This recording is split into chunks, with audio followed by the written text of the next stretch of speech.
Bueno, pues muchísimas gracias a todas las personas que empiezan a ver la transmisión. Mi nombre es May Ortiz y esto es Gestor Cultural MX y hoy tengo el agrado de presentar a un talentoso artista y artesano también, tejedor del Estado de México, de Ciudad Nezahualcóyotl, a Rafael García Flores. Y pues bueno, quiero iniciar agradeciéndole a Rafael que haya aceptado esta entrevista. De verdad es un gusto tenerlo aquí, es un placer porque es una persona muy talentosa y pues a quien estaremos preguntándole pues muchas cosas acerca de su trabajo. ¿Qué tal, May? Pues muchísimas gracias, Rafa. Espero que te agrade este espacio y pues bueno, vamos a empezar. Y pues mi primera pregunta, Rafa, es sobre cómo inicias tú en este proceso de, pues no solamente de aprender el telar de cintura, sino de empezar a crear estas obras que tú pues todo el tiempo nos estás compartiendo a través de redes sociales. Mira, para empezar, yo tengo del 2017 hacia acá tejiendo, aprendiendo. Antes, antes de eso, yo trabajaba en oficina. Es decir, mi acercamiento era nulo. De hecho, no había acercamiento a ningún tipo de actividad textil, pero siempre había una, una inquietud. Cuando yo iba a los museos, siempre tenía la idea de que podía hacer algo similar y me preguntaba cómo lo hacían, cómo lo hacen. Es increíble cómo lo hacían. Yo siempre pensé, van a ser en máquina. No puedo creer que lo hayan hecho a mano. Y en el 2017 se dan las condiciones necesarias para poder dejar de trabajar en oficina y entonces la sangre te llama. Entonces yo pensé, ¿a qué me voy a dedicar después de la oficina? A los textiles, concretamente a los rebozos, porque me llaman mucho la atención. Mi primer acercamiento fue en el 2000, ese mismo 2017, con artesanas de Hueyapan, Morelos. Con ellas aprendí, realmente con ellas aprendí y estoy muy agradecido con ellas. Fíjate que yo las conocí hace como 5 o 6 años. Precisamente fui con la señora Cirila, que Con Doña tiene... Siri, exacto. Ah, fíjate, yo la conozco y me causa mucha curiosidad que tengamos ese vínculo por ahí. Es una persona ejemplar y que ojalá también en algún momento podamos tener por aquí a las artesanas de Boyapa. Tu caso me parece muy particular porque efectivamente yo sabía que tú no vienes como de una tradición familiar en cuanto a la producción textil, sino que te vas acercando precisamente a este tipo de, pues sí, de arte, ¿no? Desde otro lugar, ¿no? Entonces, eso me llama mucho la atención. Ahora, lo que quiero también que nos cuentes un poco es por qué el telar de cintura. Pudo haber sido el telar de pedal, pudo haber sido otra cosa, pero escoges algo que no es sencillo, ¿no? O sea, escoges el telar de cintura. ¿Cómo fue este vínculo? Mira, al principio yo tomé un curso, tomé un taller de telar de bastidor o el bastidor, que me pareció interesante, pero no llenaba mis expectativas, el bastidor.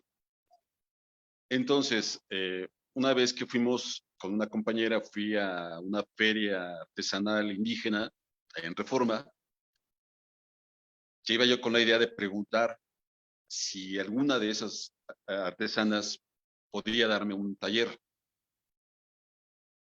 Yo siempre he pensado que el telar de cintura, obviamente que es lo más cercano culturalmente tenemos a lo prehispánico, eh, yo pensé también que cada obra que se puede hacer en telar de cintura es única, ¿no? Es irrepetible. No puedes hacer dos piezas iguales. En el telar de pedal sí lo puedes repetir, ¿no? Tiene su complejidad también. Entonces, pues así me acerqué con las artesanas de Hueyapan me enseñaron a tejer con lana, no con algodón, sino con lana. Y después ya me fui, como toda persona inquieta, pues tienes que estar viajando, preguntando, vinculándote, teniendo relaciones con personas del medio que te puedan orientar. Y afortunadamente yo he tenido muchas personas que me han apoyado y que me han orientado un poco respecto a dónde poder buscar. Me parece curioso que haya escogido precisamente la pieza que traigo, es de esa zona de Tlaquilpa, ¿no? Que es muy cerquita de ahí de Hueyapan, y no sabía que habías aprendido con ellas.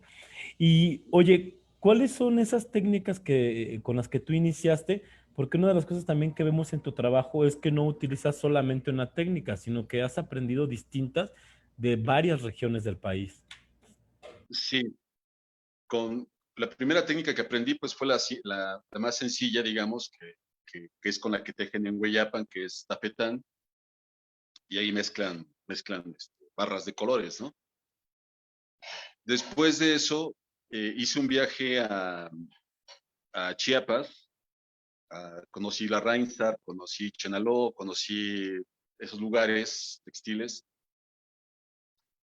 y yo soy muy respetuoso de la iconografía. Entonces, yo ya venía con mi cabeza llena de imágenes, de colores, pero no sabía cómo aplicarlos. Y después fui a darme una vuelta a Oaxaca, y en Oaxaca se expande, ¿no? Es como tomar una droga textil que te expande la cabeza, te explota, porque ves maravillas. Aprendí, también me enseñaron a tejer en San Mateo del Mar, en Pinotepa de Don Luis, pero yo no tenía una identidad textil, porque yo no soy originario de algún pueblo, ¿sí? O sea, no tengo una tradición textil que yo diga, eso es típico. Entonces, eh, para poder empezar a tejer algo propio y sentir que era mío, tuve que poner en práctica ciertos conocimientos que yo tenía de arquitectura. Yo estudié arquitectura. Y entonces, algo que me abrió mucho el panorama también fue usar las sombras, los achurados de la arquitectura en relación a los colores y la combinación de colores, ¿no? Entonces, eso cambió radicalmente no solo el tafetán, sino que le dio otra vista. Después ya fui aprendiendo, afortunadamente conozco al maestro Arturo Gómez, que le da un giro a mis tejidos. Él me enseñó confite, la técnica del confite, la técnica de la trama recíproca, la trama eh, envolvente, y eso le ha dado un toque diferente a mis piezas. ¿Cómo fue el contacto que tú tenías con estas tejedoras y estos tejedores? ¿Qué pasaba cuando tú llegabas y les pedías que te enseñaran, ¿no? Que te mostraran, que te ayudaran como a compartir estos conocimientos? ¿Y Ajá. cómo fue tu proceso para envolverte en el mundo textil? Pues mira, tuve mucha suerte. A mí ya me habían dicho que las artesanas, los artesanos son muy, cuidan mucho su sabiduría, ¿no? Sus técnicas. Pero yo he tenido la suerte de que a los lugares a donde he ido, eh, me han enseñado mujeres. Todas han sido mujeres y en todos los lugares he sido bien recibido, bien recibido. Entonces, obviamente, cuando uno va a aprender, no vas y simplemente pides la técnica. Tienes que, en mi caso, y creo que es lo correcto, es pagar, pagar para que te enseñen, pagar lo que ellas te digan, te pidan, y mostrar tu disposición, porque hay gente que aunque quiera, aunque pague, eh, y no tiene la disposición, ellas lo entienden y no le enseñan bien, pues, o más bien no le ofrecen más de lo que estrictamente están ofreciendo en ese momento. A mí me abrieron las puertas y hasta el momento conozco gente de esas zonas que te comenté y, y pues acá estamos. De hecho, de Pinotepa de Don Luis, que es de donde es el Pozahuanco, me enseñaron a tejerlo. Y entonces, la manera en que combinan los colores también me marcó mucho para hacer combinaciones en mis piezas. Sí, bueno, para las personas que no conocen el trabajo de Rafael, es evidente, ¿no? Que hay otro tipo de búsqueda, ¿no? Dentro de los procesos, porque de repente vemos cierto tipo de mezclas, de innovaciones, ¿no? Y eso es algo que llama mucho la atención de tu trabajo, que no te repites, no hay tal cual como una reiteración de que es la misma pieza y luego la ves en verde y azul o verde y rojo. No, no, no. O sea, siempre hay una singularidad que encontramos en tus piezas. Esto llama muchísimo la atención de tu trabajo. Me gustaría saber, pues, cómo surge también este proceso de estas innovaciones que a ti se te van ocurriendo. Claro, cuando yo empecé a tejer, una de las inquietudes que tuve fue precisamente qué voy a tejer, cómo lo voy a tejer, con qué colores y qué diseños. Y me puse a pensar que si el telar de cintura te daba para hacer piezas originales, entonces el panorama se abría mucho más y cada pieza sería diferente. Para eso, May, el estar viendo lanas, escogiendo, seleccionando los colores antes de urdirlos, porque tienes que hacer ya un diseño. Al momento de urdir ya tienes que hacer tu diseño. Son como epifanías para mí, porque escoges los colores, tienes que saber cómo los vas a combinar. Todas las urdimbres llevan un ritmo.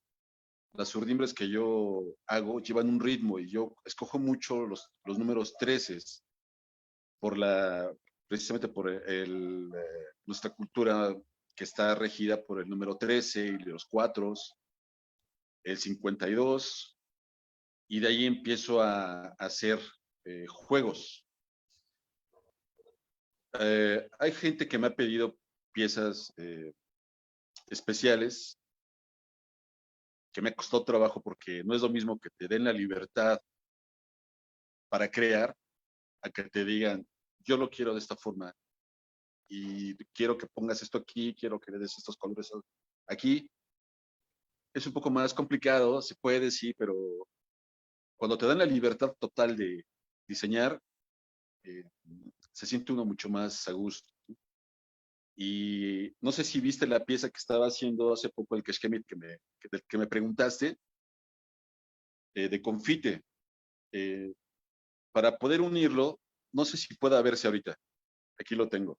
Sí, si quieres puedes compartir. Ah, no, sí, por supuesto, Lo tengo para aquí. que lo vean, ¿ok? Sí, A lo ver, tengo aquí. que nos muestre la pieza.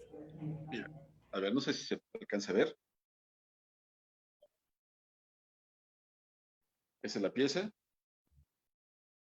Y de hecho, acá ya le estoy haciendo la randa con la que estoy uniendo las dos piezas. ¿Se alcanza a ver? Sí, sí, sí, está increíble. Ok. Entonces, para que una, pueda haber una pieza única, original, a esta yo le metí de dos culturas, que es la huasteca y es la chinanteca. Entonces, la randa que le estoy haciendo, aunque es una randa de técnica otomí, también le estoy metiendo como dibujo unas serpientes chinantecas para que tenga una armonía. Y es una pieza única.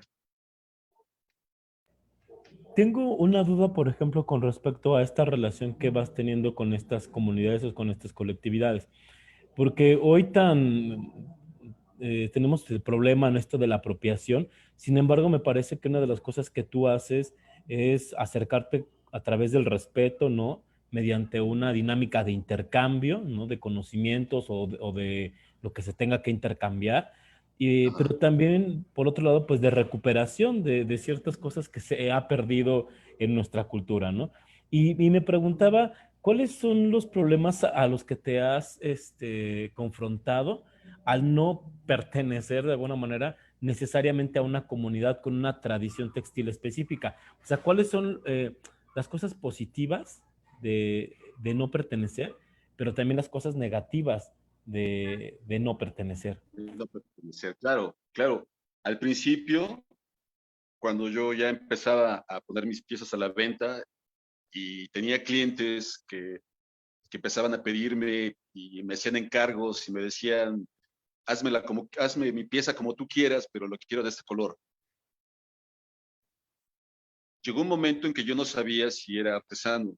Yo no me asumo como artesano, o no me asumía como artesano hace un año todavía, porque no pertenezco a ninguna comunidad, ¿no? Entonces era extraño para mí, pero conforme vas trabajando y la gente te va reconociendo, la misma gente te va diciendo que eres un artesano.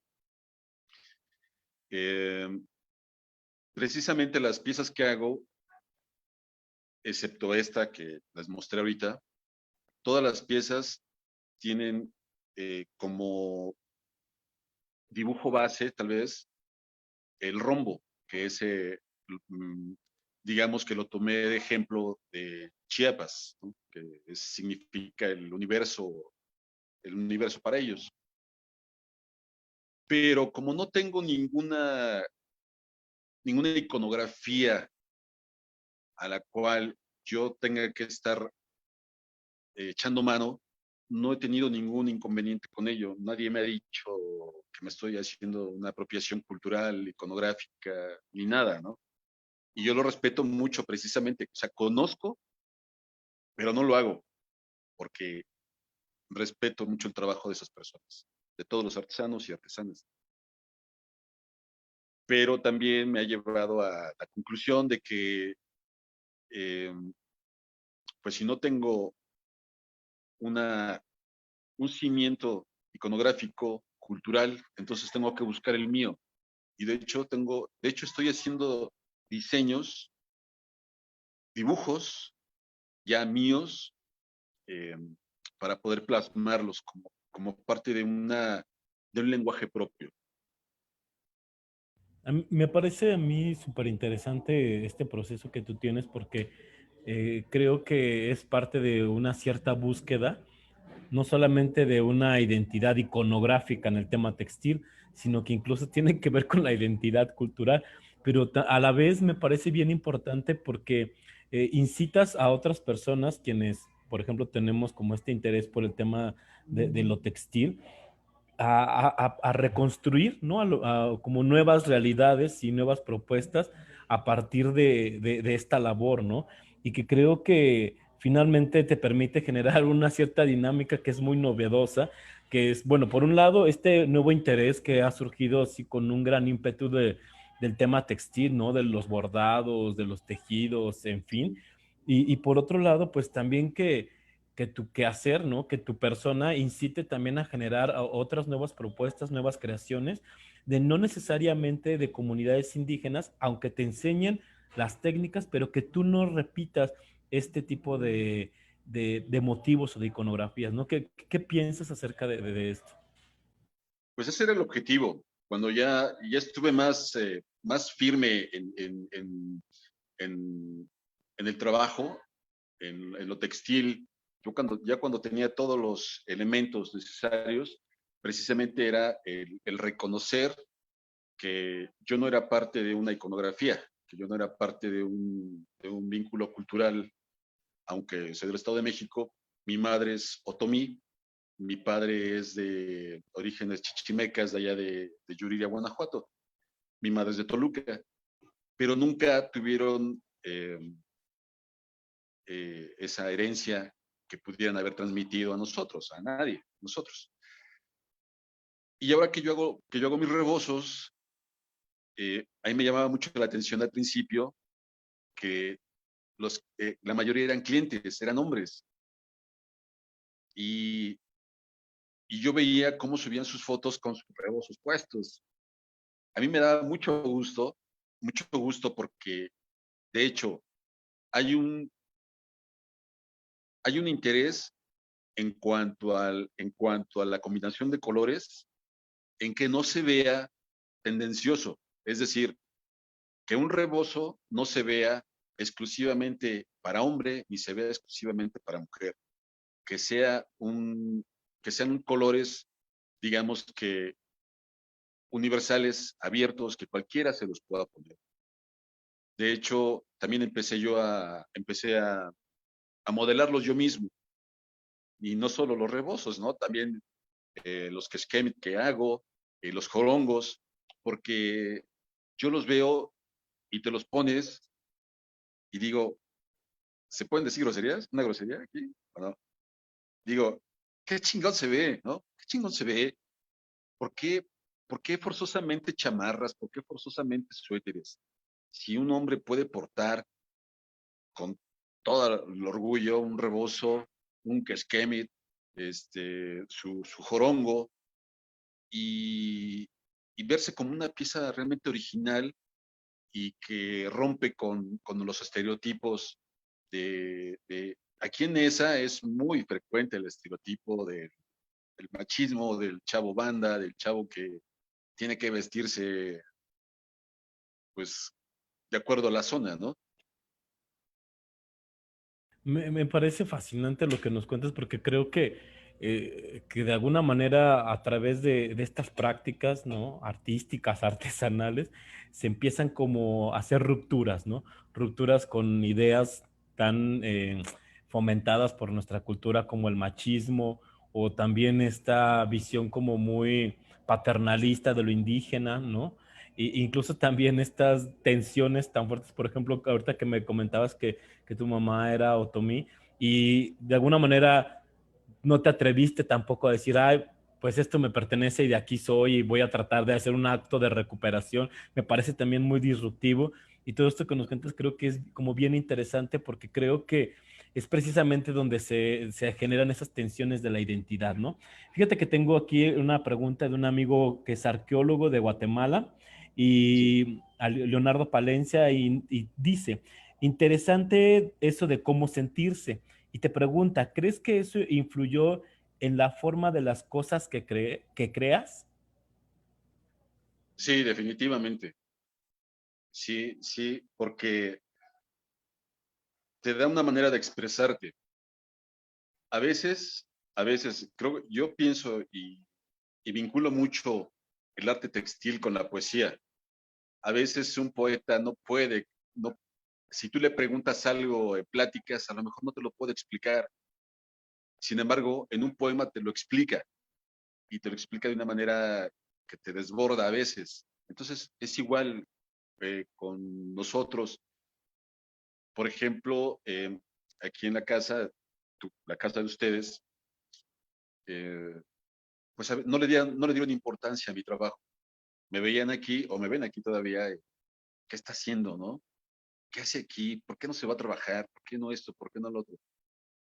No hay un respeto o un interés a, a la labor textil cuando no hay una herencia textil. Y por cierto, también quiero agradecer a Marta Turok, que me abrió el archivo textil y también eso me marcó. Yo vi las piezas así de primera mano y me marcó mucho también. Y quiero agradecerle mucho a Marta Turok. Bueno, Marta es todo un referente, ya toda una autoridad en el tema textil en este país.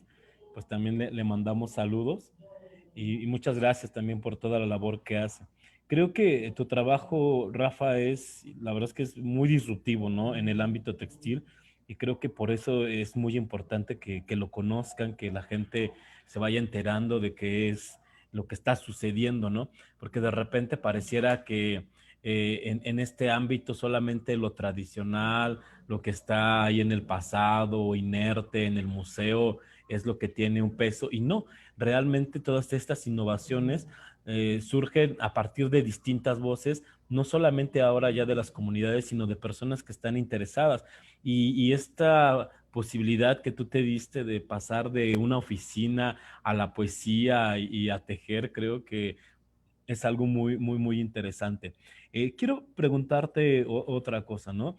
Evidentemente, el no tener una tradición tal cual te permite ciertas libertades, ¿no? Que creo que es una de Sí. las cosas positivas de esto. ¿Tú has trabajado solamente por encargo en esta lógica o, o trabajas, dices, bueno, voy a crear esta pieza y bueno, ya veremos si se vende, si no se vende o ya veré qué hago con ella? ¿Cómo es ese proceso creativo? Mira, desde que empecé, todas las piezas, excepto 3 o 4, han sido por encargos. Es decir, todas las piezas, cuando yo empecé, dije, voy a hacer un rebozo y voy a meter esos colores y le voy a meter esas figuras. El proceso que voy haciendo diario de elaboración lo voy subiendo al Facebook para que la gente vea cómo se empieza y cómo va evolucionando. Y entonces así la gente me decía, apártamelo, yo lo quiero. Y otra persona me decía, yo quiero otro, pero de otro color. Y empezaron, es decir, hacerme encargo significaba que me daban la libertad de hacer lo que yo quería y el diseño que yo quería, hasta ahorita. Solamente como 3 piezas he hecho por encargo que me han dicho, lo quiero así y lo quiero con estas cositas y lo quiero con esta técnica y de estos colores. Pero todos los demás, digamos que de 100 piezas, como el 95% han sido hechas a mi manera y pues a la gente le ha llenado el ojo, ¿no? Me gusta mucho todo lo que nos cuentas porque fíjate que a mí también en algún punto me llamaba mucho la atención los bordados ismeños. Sin embargo, Ajá. no encontraba como ciertas piezas para hombres, ¿no? Entonces me desesperaba y con una amiga mucha, con Carla Rey, le Ajá. pedí, ¿no? Ella empezó a dar talleres aquí en donde trabajo, en Somos Voces, y le pedí que me enseñara, ¿no? Ella me enseñó y empecé yo a hacer piezas para mí mismo, ¿no? Yo nunca las he vendido, pero creo que son parte de estas disrupciones que están surgiendo, ¿no? En este ámbito del bordado y lo textil, que los hombres, ¿no? También nos empezamos a meter, a insertar en estos procesos y pues que nos atrevamos a generar otras dinámicas. Claro. Edna Lugo, también a la que le mandamos un saludo. Muchísimas gracias, Edna, por Saludos. estarnos viendo. Y bueno, te dice, un artista en toda la extensión de la palabra. Admiro su obra, su poesía profunda y su fotografía. Gracias por compartir. Un abrazo para ambos y bueno, muchísimas gracias, Edna, por seguirnos. Gracias, Hernán. Muchas gracias. Bueno, siguiendo, Rafa, con esto que estábamos comentando, algo que también me llama mucho la atención es que a partir de estos conocimientos que tú has ido recuperando y absorbiendo de distintas comunidades, de estos aprendizajes, tú vas generando múltiples mezclas, ¿no? En tu trabajo. Sí, ¿Cómo vas generando estos procesos? Eh, Evidentemente, insistimos, no es a través de la apropiación, sino que tú utilizas las técnicas, no necesariamente la iconografía. exacto, exacto. Pues mira, uno nunca sabe, insisto, igual que un poema, uno nunca sabe cómo vas a empezar ni cómo vas a terminar. Si yo ahorita digo, voy a hacer un rebozo y veo las lanas y digo, escojo los colores, pero entonces no sé ni qué técnica voy a usar, no sé cómo voy a acomodar la urdimbre, no sé cómo lo voy a empezar ni cómo lo voy a terminar. Pero, pero, cuando agarras, estás en el urdidor y empiezas a agarrar una lana y le haces el nudo y empiezas a urdirla, entonces como que las ideas te fluyen solas. Es decir, cada pieza empieza a tomar vida. Para mí, cada pieza empieza a tomar vida propia, porque como que no soy yo el que estoy pensando, ay, lo voy a hacer, pues que quede, cuadrado, que quede bien alineado, que quede con estas formas. No, desde que lo urdes, la lana se va mezclando sola. La verdad es que te va llevando de la mano la lana. Es como la inspiración. No te das cuenta, simplemente agarras y vas haciéndolo, lo vas haciendo, lo vas haciendo. Ya cuando está tendida el ordimbre en el telar, viene la otra. Entonces viene la segunda parte de decir cómo lo voy a empezar. Y entonces es cuando decides, voy a hacer con trama suplementaria, le voy a hacer las puntas con la trama recíproca, le voy a hacer eh, un poco ¿cómo se llama? De gasa. He tratado de hacer gasa también en lana, aunque se vea un poco burdo, pero he tratado de hacerlo también. Y entonces empiezas, fluye, todo está fluyendo solo. Para esto, digo, no, como tú me decías hace rato, qué inconvenientes y qué beneficios hay de no pertenecer a una comunidad con arraigo textil y otra de pertenecerlo. Un beneficio que yo veo de esto es de que me dejo fluir, no hay otra. O sea, me dejo fluir y hago lo que en ese momento tengo que hacer y sale la pieza. Es decir, no hay ningún patrón de iconografía que yo tenga que seguir y esa para mí es una ventaja. Fíjate que una de las cosas que hemos estado viendo, ¿no? En estas dinámicas de las producciones textiles de distintos pueblos son las innovaciones, ¿no? La ¿Mm? creación de otro tipo de productos que no necesariamente son quechquemes o gabanes o huipiles, ¿no? Esta ruptura también me parece que es muy interesante e importante porque de repente a veces pareciera que obligamos a los tejedores, a las tejedoras o a los bordadores o bordadoras que tienen que hacer ciertas cosas, ¿no? Hay personas Ajá. que son muy puristas, se respeta su visión, pero me parece que también esta posibilidad de darse la libertad de crear, de generar, de pensar, de hacer otras propuestas es algo muy importante.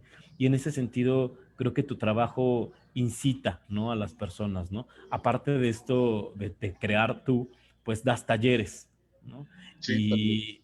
Y cómo es este proceso? ¿Qué les enseñas? Porque evidentemente, pues, como no hay una tradición textil, tú les muestras técnicas, ¿no? ¿Qué es lo que Así les es. enseñas? Y que también, bueno, les cuentes a las personas de estos talleres que estás dando, pues para que asistan y sirve de que aprovechamos.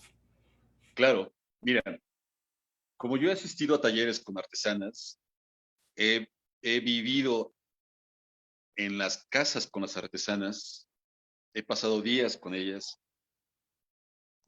he visto sus carencias, viví sus carencias, sobre todo en San Mateo del Mar, que es un lugar de mucho sol, de mucho aire, eh, aunque es una artesana reconocida, doña Débora.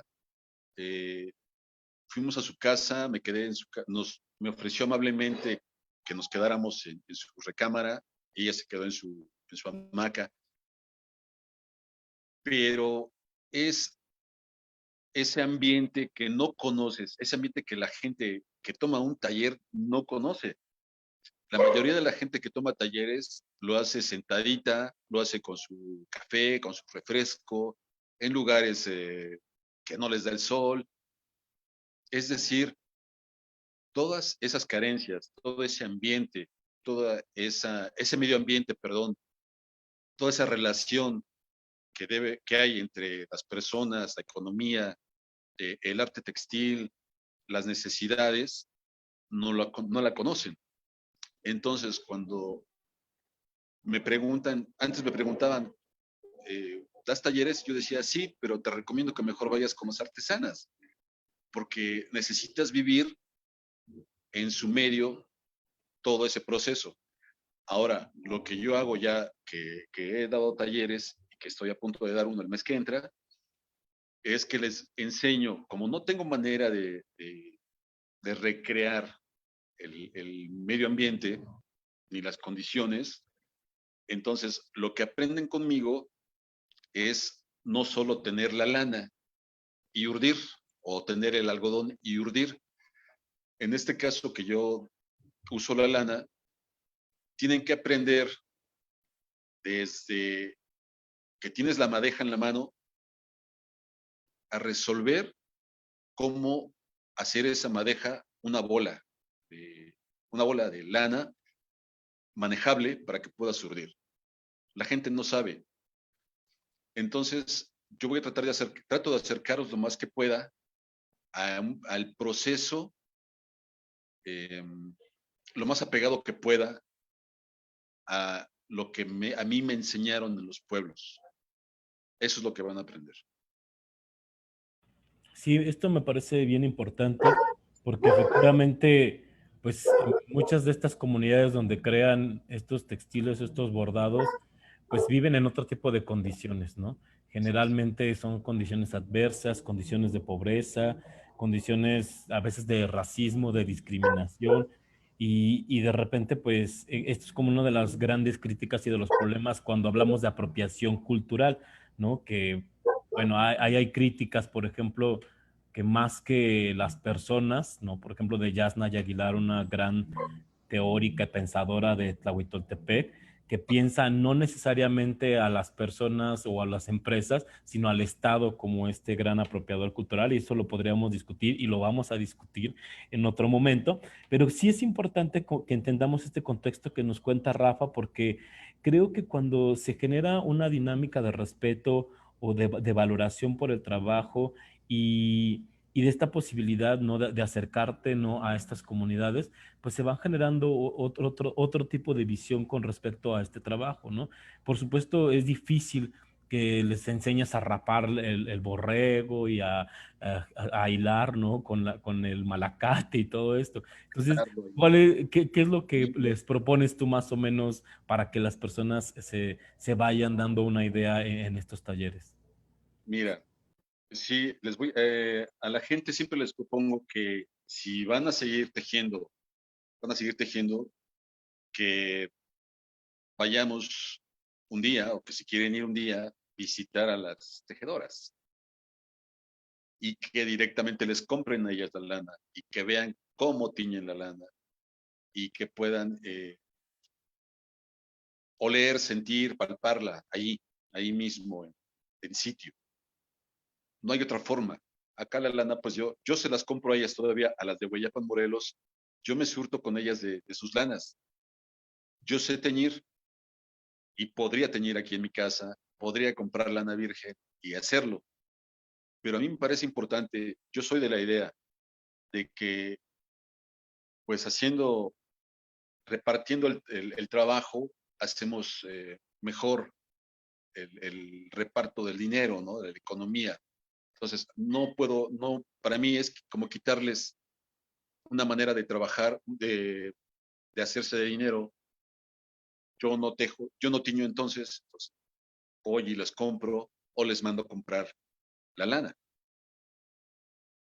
Me parece fundamental esto que nos cuentas porque efectivamente una de las economías que sostienen a muchas de estas comunidades pues tiene que ver con los procesos artesanales, ¿no? Pensemos en lugares como en Michoacán, en Hueyapan, con las tejedoras, las gabaneras de allá y bueno, podríamos hablar de distintas comunidades, pues que básicamente una gran parte de su economía se fundamenta en estas producciones y creo que sería lo correcto, precisamente esta dinámica, ¿no? De generar esos intercambios y de alguna manera, eh, pues producir nuevas formas de crear, ¿no? O sea, no solamente crear textiles, sino de crear riqueza, ¿no? Que creo que es uno de nuestros grandes problemas actuales. Y otra cosa que te quiero preguntar, Rafa, es respecto a esto que nos decías sobre cómo vas generando una nueva iconografía, ¿no? Esto también me parece como muy sugerente porque en tanto que no hay una pertenencia a una tradición, no hay motivos o no hay una iconografía, y tú te replanteas en este ámbito textil crear nuevos conocimientos, y eso me parece que también es muy valioso, ¿no? Y que tal vez en algún momento tú puedas tener algún tipo de idea y que también les puedas compartir, ¿no? O sea, algo que tú crees, ¿no? Exacto. ¿Y sabes qué es necesario para eso? Yo lo encontré eh, pensando como niño. Yo encontré que pensando, figurándome las cosas como un niño, podía sintetizar, por ejemplo, los dibujos de los que me refiero, que estoy creando, es, es una petición de lluvia en la que hay un hombre parado, a un lado está un árbol y sobre ellos hay nubes. Entonces es una petición de lluvia, una relación entre el hombre y la naturaleza. No sé si exista, la verdad es que no sé si exista, nunca lo he visto, pero es algo que hice y que puedo decir que, bueno, pues, con base a eso, el pensar de una manera mucho más sencilla, sin tanto rebuscar, sin tanto estar siendo engorroso con las formas, con los diseños, con los conceptos, se pueden encontrar maneras de expresarse eh, muy hermosas. Muchas gracias, Rafa. Bueno, Ana Rebeca Gómez Roaro nos dice, permitir que la tradición entre en uno a través de la vivencia y la convivencia con los artesanos es primordial para establecer el vínculo con los hilos. Claro, estoy de acuerdo. Ok. Bueno, pues hay varias personas aquí viéndonos, viéndonos, les mandamos saludos. Y bueno, Rafa, ¿qué es lo que viene ahora, no? ¿Qué es lo que sigue, aparte de estos procesos que estás llevando? ¿Cuáles son tus propuestas? ¿Cuáles son esos proyectos que tienes en puerta?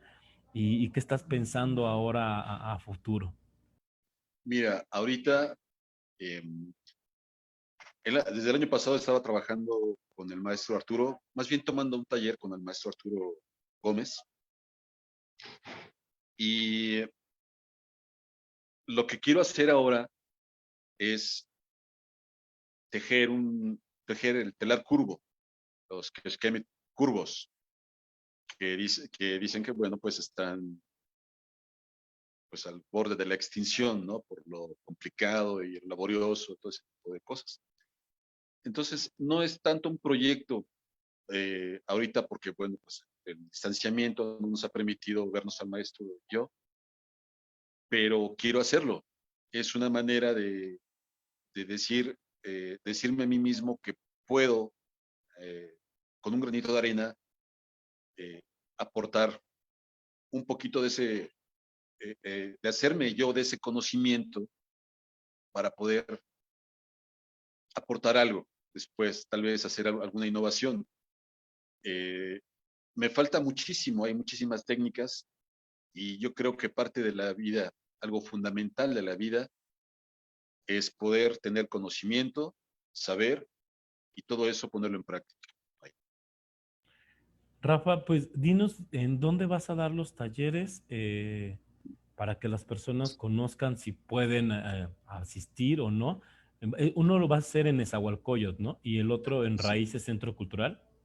El de raíces se suspendió porque bueno, pues fue muy prematuro el tiempo, Ok. pero el de Ciudad de Nezahualcóyotl, ese sí ya está, ya hay personas inscritas, entonces sí se va a hacer. Estamos en Calle Dios número 15, Colonia Esperanza, en Ciudad de Nezahualcóyotl, Estado de México, muy cerca de lo que es el metro Peñón Viejo. Ok, bueno, pues ahí tienen ya la información y también si puedes compartir tu contacto de cómo pueden dar contigo, dónde pueden ver lo que tú estás creando. Eh, Ok. Facebook, mi nombre completo, Rafael García Flores, no hay ningún otro. Y en Instagram estoy como rafaelgarcia.16. Y pues bueno, ya casi estamos a punto de ir cerrando.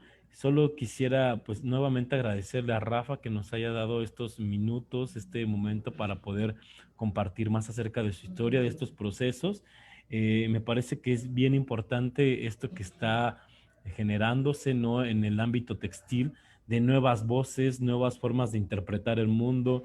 No solamente se trata de una cuestión de recuperación de conocimientos, sino también de la creación de nuevas técnicas, de nuevas iconografías, de innovaciones. Y creo que es muy valioso el trabajo que está haciendo Rafael. Ojalá tenga la oportunidad de conocer su trabajo, porque precisamente me parece que estas rupturas son muy importantes para entender pues, los procesos culturales que se están haciendo en el ámbito textil. Te voy a leer algún otro comentario que surge por acá. Ana Rebeca dice: qué bello poner al servicio de la labor de la preservación de la cultura el conocimiento. Así es. Muchísimas gracias. Así es. No sé si quieras decirnos algo ya para ir cerrando, Rafa. Claro que sí. Invito a la gente a que vaya a las comunidades, que conozca en persona a los artesanos, a las artesanas, que haga un turismo orgánico, es decir, no solamente que vayan al centro de la ciudad o al centro del pueblo, sino que busquen como las raíces, que busquen, que vayan, que los conozcan, que sepan dónde viven, que tengan ese contacto, que les compren de primera mano, porque eso es importante. Muchísimas gracias, Rafa. Yo me quedo con ese mensaje. Yo he oído hasta muchos talleres de distintas tejedoras y tejedores y creo que es una de las experiencias más gratas porque te das cuenta de los contextos, de las formas en que viven y también vas aprendiendo a valorar, no solamente por la situación que pueden vivir, que a veces es muy precaria, ¿no? Generalmente es muy precaria, sino también porque te van contando de primera mano pues los procesos, ¿no? La importancia de valorar pues lo que ellos y ellas producen y sobre todo de mirar, ¿no?